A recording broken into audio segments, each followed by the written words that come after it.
бизнесийн одоо орчинтой холбоотой багц хуулийн төслүүдийг засгийн газар өргөн барина гэсэн мэдээлэл өгсөн. За энэ дундаа эдийн засгийн эрхчлөөний тухай хуультай бизнесүүдтэй холбоотой хэд хэдэн хуулийн төслүүд байсан. Гэхдээ та бүхний хүлээж аваар хамгийн түрүүнд одоо бизнесийн аж ахуй нэгжүүдэд шаардлагатайгаа ямар одоо зохицуулалт хэрэгтэй хууль эрх зүй талаас. Монгол Улсын засгийн газар өгөөд ерөнхий сайдын одоо санаачлагаар эдийн засгийн хөгжлийн ямаар ахлуулаад эдийн засгийн одоо өрнөлөөг нэмэгдүүлэх ажлын хэсгийг байгуулсан. Тэгээд энэ ажлын хэсэгт бол Монголын үндэсний худалдан аж үйлдвэрийн танхим ороод явж байгаа. За зүгээр эдийн засгийн хөгжлийн яамнаас бол эдийн засгийг эрчимжүүлэх энэ багц хуулийн төслүүдийг бол оруулахаар ингээд бэлдэж байгаа. За хамгийн эхний одоо танилцуулагдсан хууль бол эдийн засгийн эрхчлөөний тухай хууль байгаа. За анхны хилцүүлгийг нь бол худалдан аж үйлдвэрийн танхим болон худалдан аж үйлдвэрийн танхимын гишүүн байгууллагуудтай хамтраад энэ хуулийн үзэл баримтлал одоо хөрх үр дүнгийн талаарх танилцуулгуудыг хийсэн байгаа. Тэгэхээр мөн одоо үүнтэй дагалдуулаад эдийн засгийн одоо багц сэргэлтийн одоо хуулиуд болох эдийн засгийн холбоотой, бизнестэй холбоотой багцтай хуулиуд одоо 100 гаруй хуулийн одоо төслүүд нэмэлт өөрчлөлтүүдийг бас оруулахаар байгаа. За энэ дунд бол бас манай худалдан аж үйлдвэрийн танхимын хууль бас орчихсон явж байгаа.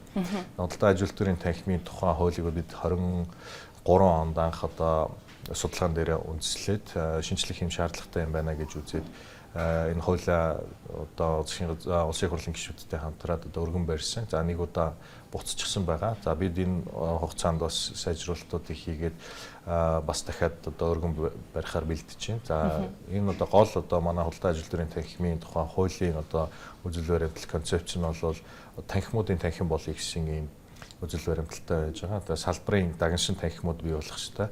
Тэгээд одоо энэ олон мэргэжлийн холбоод төрийн бүс байгууллагуудыг нэгтгэхэд одоо салбарын танхимууд бий болох ёстой. Дээрээс нь худалдан аж үйлдвэрийн танхим үндэсний хэмжээнд үйл ажиллагаа явуулдаг гэдэг утгаар одоо 21 аймагт салбар танхимтай. За энэ 21 аймгийн салбаруудаар нэмээд одоо ингээд ойролцоогоор эдийн засгийн 30 орчим салбар нэмэх нь 21 аймаг гэдэг нэг 50 гаруй салбар танхимууд бий болж үүсгэн бий болоод танхимуудын танхим бий болох ёстой. Сая үндэсний статистикийн орноос тоо баримт гаргасан байна. За нийт одоо Монгол улсад 280 орчим мянган аж ахуй нэгж бүртгэлтэй ам байна. Бизнес регистрийн сандтай. За эндээс 41% нь бол үйл ажиллагаа явуулж байна. Өөрөөр хэлбэл 115 мянган орчим аж ахуй нэгжил идэвхтэй үйл ажиллагаа явуулж байна. Тэгэхээр энд бусад одоо үйл ажиллагаа явуулаагүй байгаа аж ахуй нэгжүүд нь өнөөдөр эдийн засгийн нөхцөл байдлаас шалтгаалаад дампуурсан байгаа юм уу? Санхүүгийн чадамжгүй болсон байгаа юм уу? Энэ дээр одоо танхим яг юу гэж харж байна? Ковид зардахлын одоо дараах хүнд нөхцөл байдлаас эдийн засаг одоо хомигдсон ч үгүй юм уу?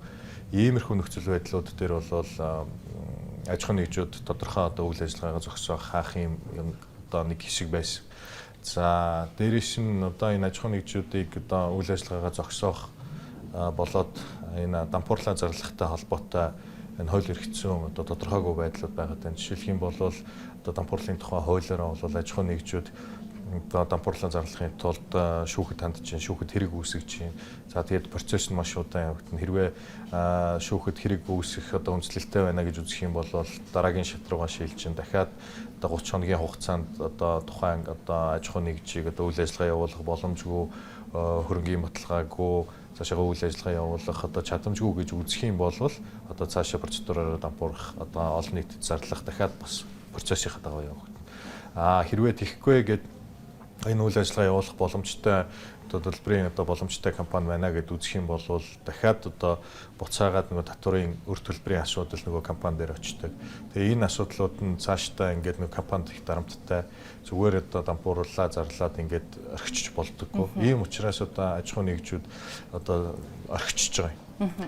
Тэгэхээр энэ бол одоо нөгөө итгэхгүй үйл ажиллагаа явуулж байгаа компаниуд нэг бол ингээд тайлангач өгөхгүй үйл ажиллагаагаа ч явуулахгүй ингээд бүрэн зогсож байгаа. Нөгөөх нь бол энэ одоо процессээс болоод зарим нь бол X тайлаа өгөөд ингээд итгэхгүй байдал руу ингээд шилжиж байгаа.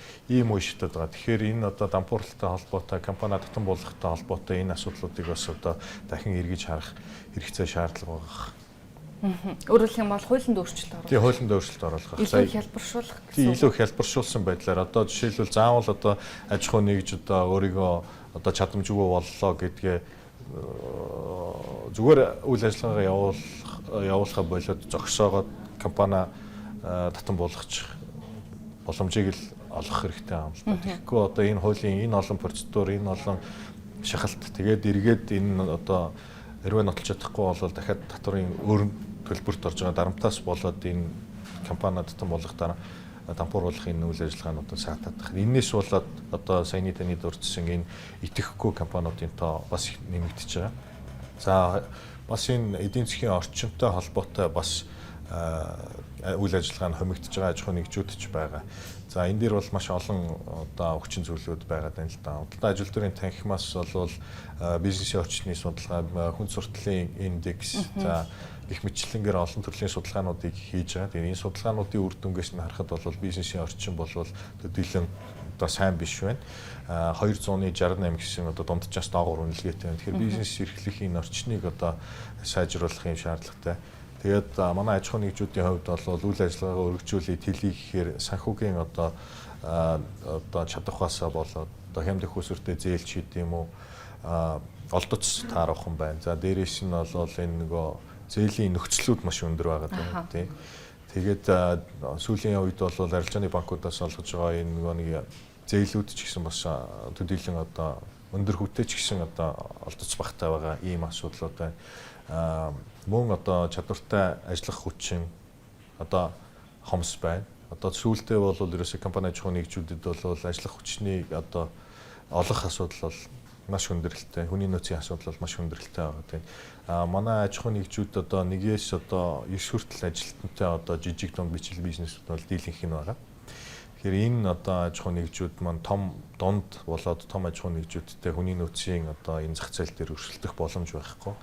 Тэгэхээр одоо цалин хөлсний хувьд ч гэх юм уу те өндөр одоо төлбөр цалин хөлс амлаад ажиллах хүчийг аваад авах боломж байхгүй. Тэгээ энэ хүний нөөцийн асуудлуудаас болоод бас үйл ажиллагаанд доголдох санхүүгийн одоо боломж нөхцөл таруугаас болоод доголдох үйл ажиллагаан зогсох юм байдлууд руу орж байгаа. Тэгээд маш олон нөхцөл байдлууд ингээд нөлөөлж байгаа энэ олон одоо нэрлээд байгаа итгэхгүй үйл ажиллагаа явуулж байгаа компаниудтай болж байна л да.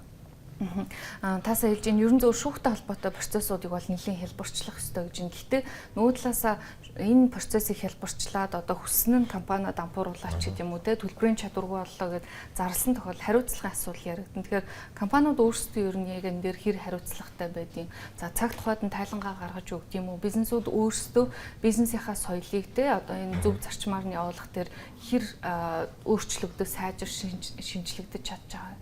Ер нь түрүүний хэлсэн бизнесийн орчны судалгаан дээр бол одоо хамгийн эерэг үзүүлэлттэй гарсан нэг үр дүн нь бол бизнес эрхлэгчдийн одоо дотоод орчин нөхцөл гэсэн энэ үзүүлэлтүүд байгаа гэсэн. Тэгэхээр энэ үзүүлэлтээрээ бол сүүлийн жилүүдэд манай аж ахуй нэгжүүдийн одоо дотоод үйл ажиллагаа зохион байгуулалт, компани засаглалч гэдэг юм уу энэ чиглэл дээр бол илүү жоохон тогтож байгаа юм уу да. Энэ дээр илүү их анхаардаг болсон юм уу да. Сүүлийн үед бол compliance одоо тэгэл их яригддаг болсон. Тэгэхээр аж ахуй нэгжүүд маань бол илүү энэ дээр хариуцлагатай байх ёстой. Эсвэргээр бас таны саяны дурдсанчлан одоо асуудлууд бол гарч ирнэ. Тэгэхээр энийг бол бас хуулийг одоо шинжилсэн хариулга хийх энэ үедээ бол энэ олон асуудлуудыг хэрхэн яаж шийдвэрлэх вэ гэдгээ бол зөв одоо томьёолох хэрэгтэй. За яг энэ нөгөө бизнестэй холбоотой ч юм уу ямар одоо хуулийн шинжилсэн найруулга шинээр одоо өргөн барьж байгаа хуулийн төслүүд дээр бол бизнес эрхлэгчдийн өөрсдийнх нь санал бодлыг сайн тусгаж явах хэрэгтэй. Хилцүүлгүүдийг бас сайн зохион байгуулах хэрэгтэй. Тэгжээж одоо дундын шийдлүүдэд олж иж зөв одоо гарц гаргалгаанууд нь гарч ирнэ гэж харж байна.